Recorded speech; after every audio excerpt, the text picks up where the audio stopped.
হুমায়ুন কবির বলছে আমি আগে মুসলিম, সেই কথার পর তাকে শোকজ করালো। শোকজের জবাবেও তিনি বলেছেন আমি কোনো মানে মর্মাহত বা শোকাহত নয়, আমি বলেছি এই।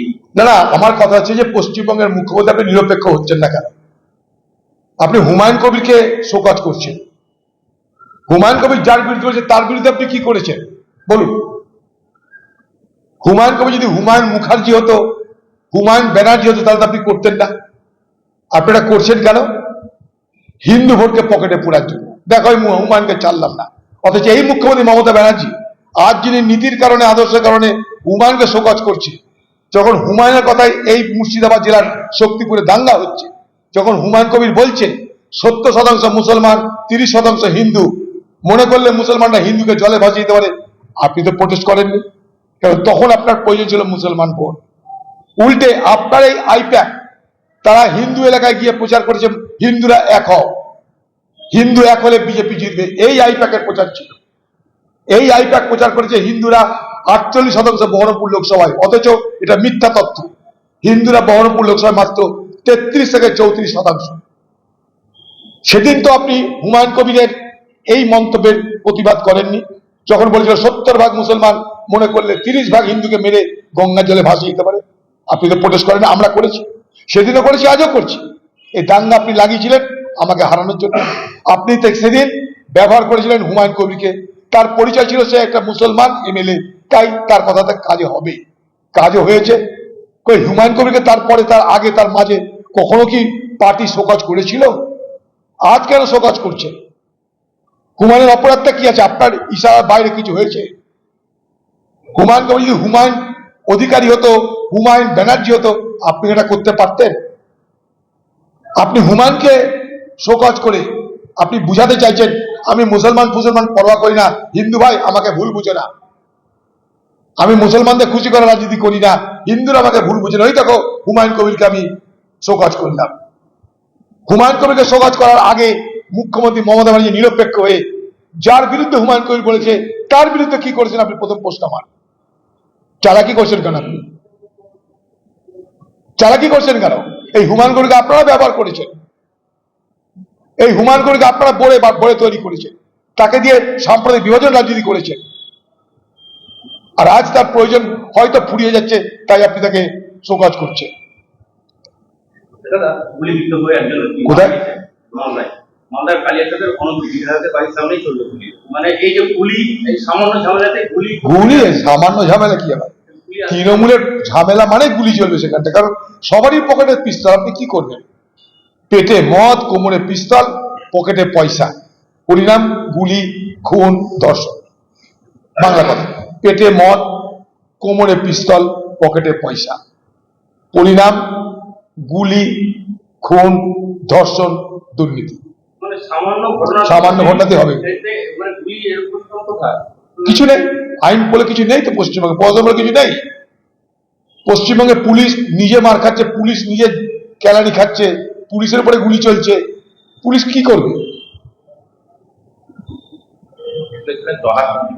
90% টাকা নয় হয়েছে ধর্মীয় অনুষ্ঠানের ক্ষেত্রে, সেখানে আগামীকাল আবার মুখ্যমন্ত্রী যাচ্ছেন সেই এলাকায়। মুখ্যমন্ত্রী ম্যানেজ করবে তোহা সিদ্দিকিকে। এই তোহা সিদ্দিকিতে সহায়তা মুখ্যমন্ত্রী হয়েছিলেন। যখন মুখ্যমন্ত্রী ক্ষমতা আছে, তোহা সিদ্দিকিরা প্রচুর বড় ভূমিকা নিয়েছিল মুখ্যমন্ত্রীকে চেয়ারে বসানোর জন্য। আজ প্রয়োজন ফুরিয়ে গেলে দিদি ফেলে দেয়। দিদির বক্তব্য একটা, কাজের সময় কাজই, কাজ গেলে পাজে।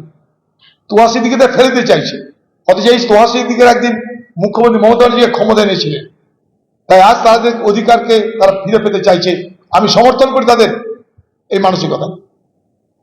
মালদার কালিয়াচকে আপনার নজর রাখছে দল, পরোক্ষভাবে নেতাদের হুঁশিয়ারি দিচ্ছে, যে বলছে সেই তো যোগাযোগ রাখে বিজেপির সঙ্গে রে ভাই, তাকে খোঁজ করুক একবার, দেখবেন কত বিজেপির সঙ্গে তার চেনা জানা।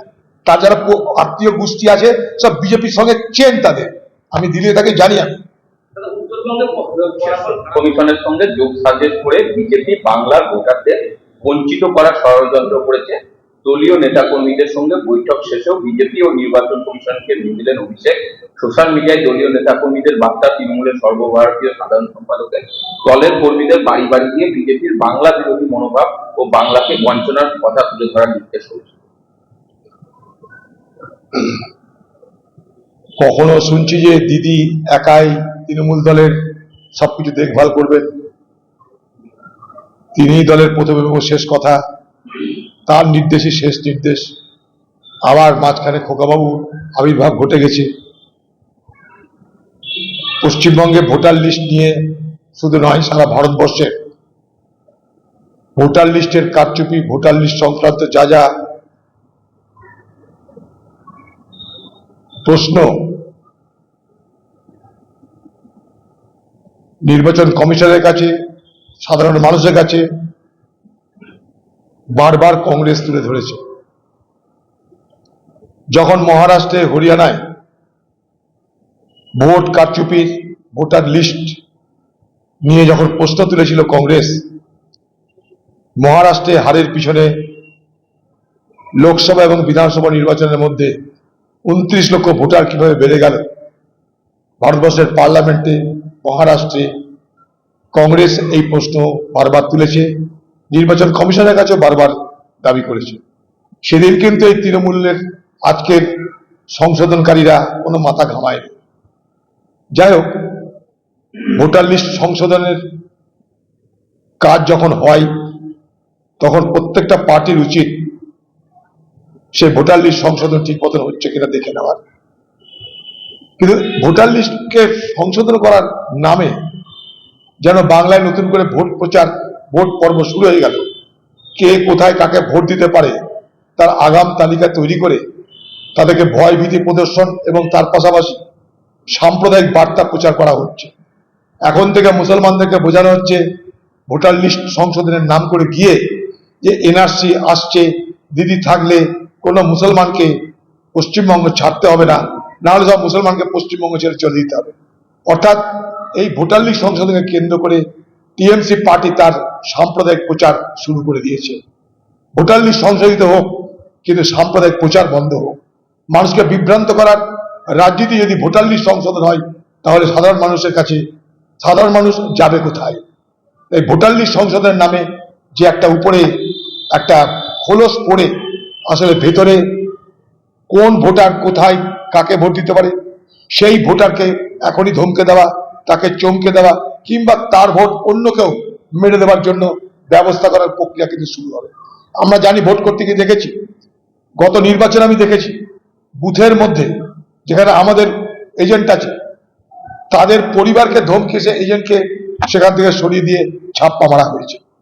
ভোটের ছাপ্পা, তৃণমূলের এখানে প্রচুর রকমের এক্সপার্টিস আছে, তারা পঞ্চায়েত ভোট করতে দেয় না, মিউনিসিপ্যালিটি ভোট করতে দেয় না, ভোট লুট, ভোট ছাপ্পা, ভোট কারচুপি, এটা তৃণমূল পার্টির ঘরানার মধ্যে পড়ে। শুধুমাত্র বিজেপির বিরোধিতার নামে তৃণমূল পার্টি এ বাংলায় ভোট সন্ত্রাস শুরু করে দিয়েছে।